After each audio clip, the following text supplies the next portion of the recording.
Not quite how I was going to continue the video, but anyway, this is how my month has been going. It's a trans fluid. I've blown a trans line. Jake's on his way here now, so he can start it up, find out what's wrong. But I've got a big line coming in on my way here, and last night it wouldn't go into 4th gear, the auto. And oh, sorry, buddy, I didn't see you there. You ran into him.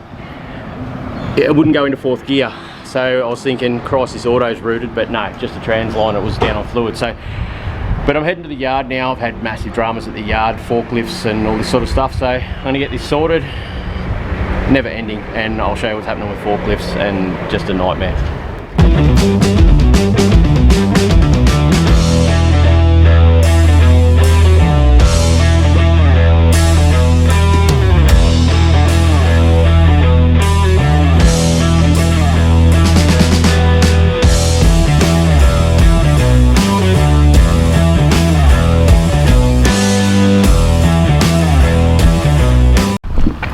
Made it across to the yard in the Jag. What happened is, anyone that's ever put a transmission in a car, and if you run cut transmission lines, so in a standard car like a Falcon like that, they run steel lines from the auto all the way to the transcooler, and the return line's steel and it's complete. But sometimes when you do a conversion like this, you cut the transmission line, end up with a pigtail, and then you put rubber hose, and you double clamp them, don't you? You always put 2 clamps on them, otherwise they do pop off like that.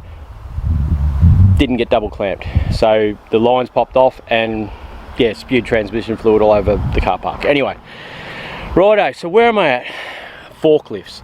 So as you can see with my yard, nothing's been moved for a long time and it's all gridlocked. This sort of thing here drives me mental. There's no need to come to my yard. And why are you coming here on a Saturday, Easter Saturday, when no one's here? Like, the only people that come into your yard when you're not open are people that want to steal stuff. It drives me mental. I've just put up new cameras and stuff too. But anyway, this is my original forklift. It runs a 2-stage pump, and the drive part of the pump stopped working at the end of last year, and it didn't get repaired.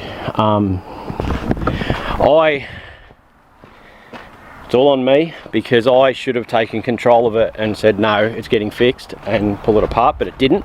So that doesn't work. I've got the pump out of that. If anyone watching this is in America, there's pumps in America I can buy, but they don't directly post to Australia. So I need to be able to post it to someone and then them post it to me. And then this forklift here is a bloody good forklift. You put diesel oil in the gearbox.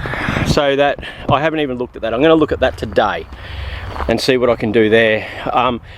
Because of the floods we had in Queensland recently, you can't buy a forklift for love or money. And I didn't realise that, like that thing over there, that old forklift is 15 grand.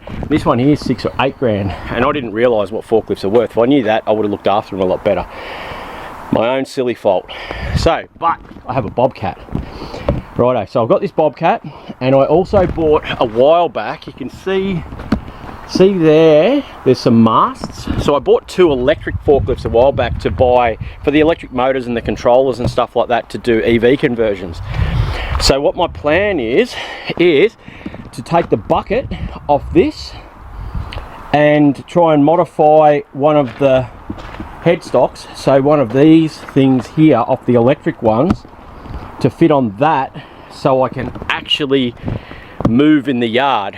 Cars have come in, instead of them being processed, they've just been dumped all over there, and obviously here, yeah, and I'm in the, anyway, things are average, guys, very average. So yeah, and I've got a Forester in there that's Mitchell put a gearbox and stuff in that I've got to sell. There's a heap of cars here that I want to get out and try and sell, but I can't move anything. I can get that one out because I moved a heap of cars to get the Jag out yesterday, and that's the only one I can get to try and sell to get some cash in. So yeah, what do you do? So here we go. Let's go and check out this forklift out the back and see what it's going to take to get that headboard piece off, and see what I've got to do to modify it to get it to fit on my bobcat.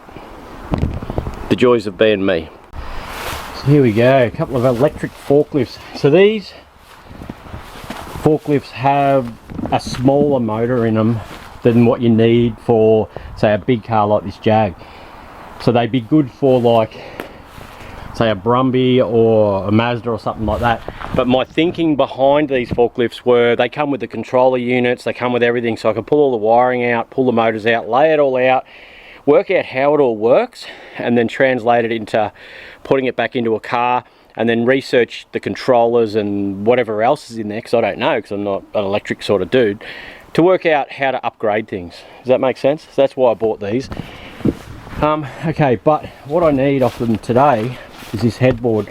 From what I can see, they clip on here.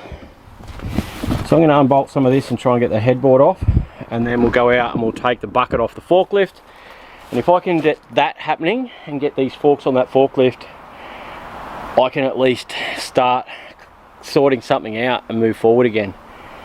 My own fault. I should have been here keeping things going properly, whereas I've just out, like as you've seen, like all those cars I've bought in lately, I've been away for months from here.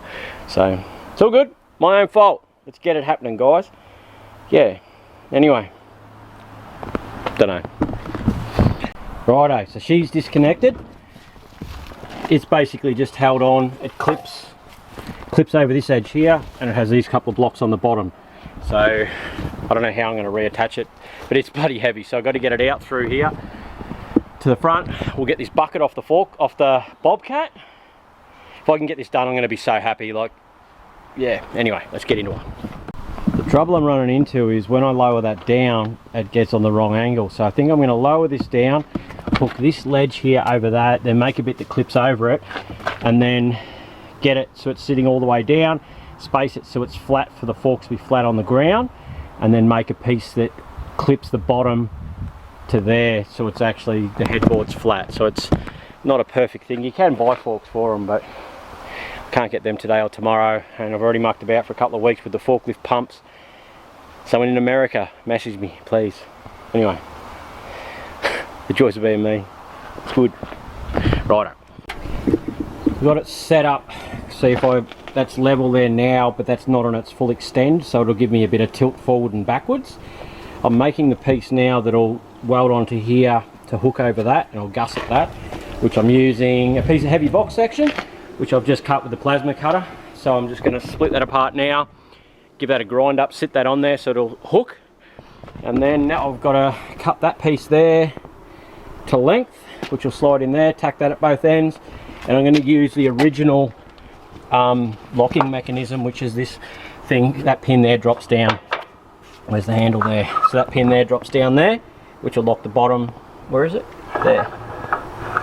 See it? That there.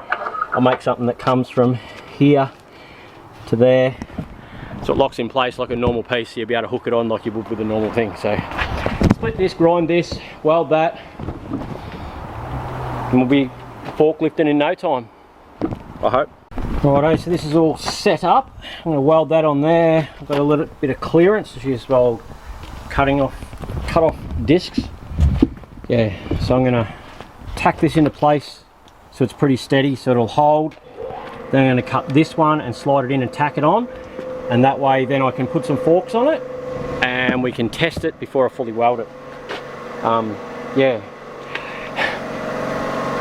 it's not going to lift as much weight as a forklift, but I'm hoping if it'll lift fair enough, I won't do like a Land Cruiser or something, but even if I can just do Commodores or something, just enough to start moving stuff in the yard. And anyway, let's get welding. That'll make me happy.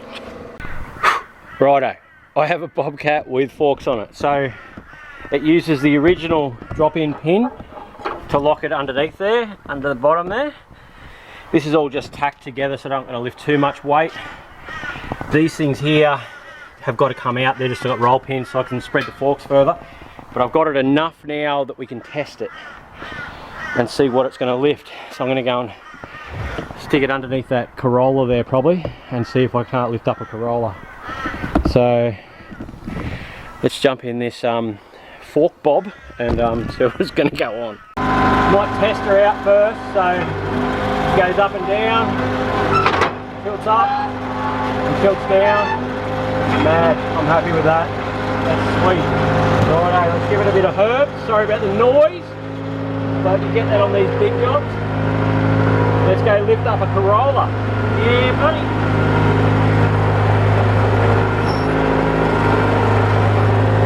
I hope this works, otherwise I just wasted my day when I should have been pulling the gearbox out of the other forklift.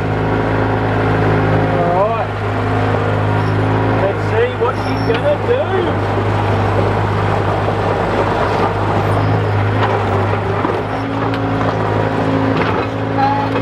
Yeah, buddy, how good's that?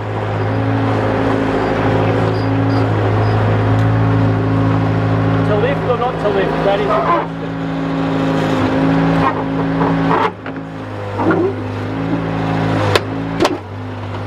Ooh, not really.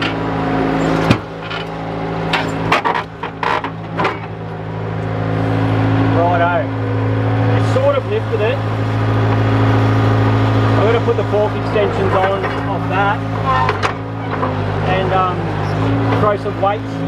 Alright, so hang on, we'll go park. Righto, so that worked. I've just got to pull it all apart and weld it all up properly, but that's a tomorrow job. Right, so that did lift it, but I've got to get them spread obviously, so I've got to hit the roll pins out of these things on the edge here so I can get the forks across. Like that lifted it. I only really need to lift stuff enough just to move it around, and yeah, and then there are some heavy weights here like off the tractor sitting just there, so I can put them on the back here, which will hold the back down, because that's what happens is it tilts up. Put some weight in the back of it, and I'll pull the fork extensions off this forklift here. I reckon we're in business. But anyway, I've had enough for today, so weld her up tomorrow properly, take that thing off. I've got all my angles right though, and it all works and it's all on there, so I'm pretty happy. Yeah, Bob the fork, she's a beast. Alright, the Bob fork is working and done. So it's all together and it works. I've got my old fork extensions off this one, which go onto here. Counterweight is the problem. I can lift stuff, but I can't just lift the car like I would with a forklift. I have found another forklift down in Brisbane, so I'm probably going to bite the bullet and just buy that this week and then work at fixing these and then maybe selling one on. But the plan for the rest of the day, because I can use that now, is I've got a mate Hadzi, who I lived with in my 20s down on the Gold Coast. He's come up for a couple of days over Easter, which is pretty cool. He's bought his caravan.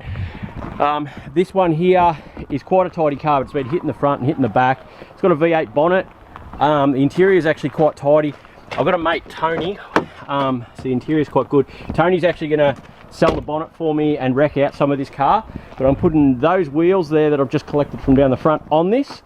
Going to load that up and take it to Tony today, because he needs that for his ute, which I'll show you soon. It's an XC ute. They've got an early iron head or an aluminium head 250 cross flow in it, but they want to update it, and he's been waiting. Like, I just don't come across them anymore. The Barras and even the Ecotechs, they just don't come through anymore. And then because I can't move cars around, I'd done a scrap job the other day. This car and this car we're going to load onto the truck and do some alloy wheels and batteries and stuff I've got hanging around, and take that stuff across to Toowoomba, to my scrap guys, Busby Brothers in Toowoomba, which are top blokes. Anyone around this area that needs to sell scrap, there you guys, Busby Brothers or Busby's Scrap Metal. So yeah, get this thing out, get that out, lift it up, exciting stuff.